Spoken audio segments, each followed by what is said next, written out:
ದೇಶಾದ್ಯಂತ ತಾಪಮಾನ ದಿನೇ ದಿನೇ ಭಾರಿ ಪ್ರಮಾಣದಲ್ಲಿ ಏರಿಕೆಯಾಗುತ್ತಿದೆ. ಹಲವು ಭಾಗಗಳಲ್ಲಿ ಸಾಮಾನ್ಯ ಪರಿಸ್ಥಿತಿಗಿಂತ ತಾಪಮಾನ ಗಣನೀಯವಾಗಿ ಏರಿಕೆಯಾಗಿದೆ ಎಂದು ಭಾರತೀಯ ಹವಾಮಾನ ಇಲಾಖೆ ತಿಳಿಸಿದೆ. ವಾಯವ್ಯ ಮತ್ತು ಮಧ್ಯ ಭಾರತದ ಕೆಲವೆಡೆ ಮುಂದಿನ 3 ದಿನಗಳವರೆಗೆ ಬಿಸಿಲಿನ ವಾತಾವರಣ ಮುಂದುವರಿಯಲಿದ್ದು ನಂತರ ಕಡಿಮೆಯಾಗಲಿದೆ. ಹರಿಯಾಣ, ಚಂಡೀಗಢ, ದೆಹಲಿ, ಹಿಮಾಚಲ ಪ್ರದೇಶ, ಜಮ್ಮು ಮತ್ತು ಕಾಶ್ಮೀರ, ಮಧ್ಯಪ್ರದೇಶ, ಪಂಜಾಬ್, ರಾಜಸ್ಥಾನ, ಉತ್ತರ ಪ್ರದೇಶ, ಬಿಹಾರ, ಛತ್ತೀಸ್ಗಢ, ಗುಜರಾತ್ ಮತ್ತು ವಿದರ್ಭದಲ್ಲಿ ನಾಳೆಯವರೆಗೂ ಬಿಸಿಗಾಳಿ ವಾತಾವರಣವಿರಲಿದೆ ಎಂದು ಇಲಾಖೆ ಮುನ್ಸೂಚನೆ ನೀಡಿದೆ.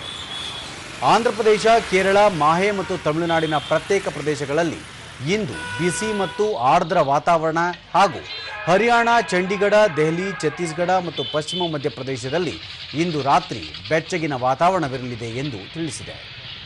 ಇದೇ ವೇಳೆ ರಾಜ್ಯದಲ್ಲೂ ಬಿಸಿಗಾಳಿಯ ವಾತಾವರಣದ ಬಗ್ಗೆ ಮುನ್ನೆಚ್ಚರಿಕೆ ನೀಡಲಾಗಿದ್ದು, ದಕ್ಷಿಣ ಒಳನಾಡಿನ ಹಲವೆಡೆ, ಕರಾವಳಿಯ ಕೆಲವೆಡೆ ಮತ್ತು ಉತ್ತರ ಒಳನಾಡಿನ ಒಂದೆರಡು ಕಡೆ ತಾಪಮಾನ ಸಾಮಾನ್ಯಕ್ಕಿಂತ 1.6 ಡಿಗ್ರಿ ಸೆಲ್ಸಿಯಸ್ನಿಂದ 3 ಡಿಗ್ರಿ ಸೆಲ್ಸಿಯಸ್ವರೆಗೆ ಹೆಚ್ಚಾಗಿರಲಿದೆ. ಕರಾವಳಿಯಲ್ಲಿ ಬಿಸಿ ಗಾಳಿ ವಾತಾವರಣ ಇರಲಿದೆ ಎಂದು ತಿಳಿಸಿದೆ. ಬೆಂಗಳೂರು ಸುತ್ತಮುತ್ತ ಗರಿಷ್ಠ 36 ಹಾಗೂ ಕನಿಷ್ಠ 23 ಡಿಗ್ರಿ ಸೆಲ್ಸಿಯಸ್ ತಾಪಮಾನ ದಾಖಲಾಗುವ ಸಾಧ್ಯತೆ ಇದೆ ಎಂದು ಹವಾಮಾನ ಇಲಾಖೆ ಮುನ್ಸೂಚನೆ ನೀಡಿದೆ.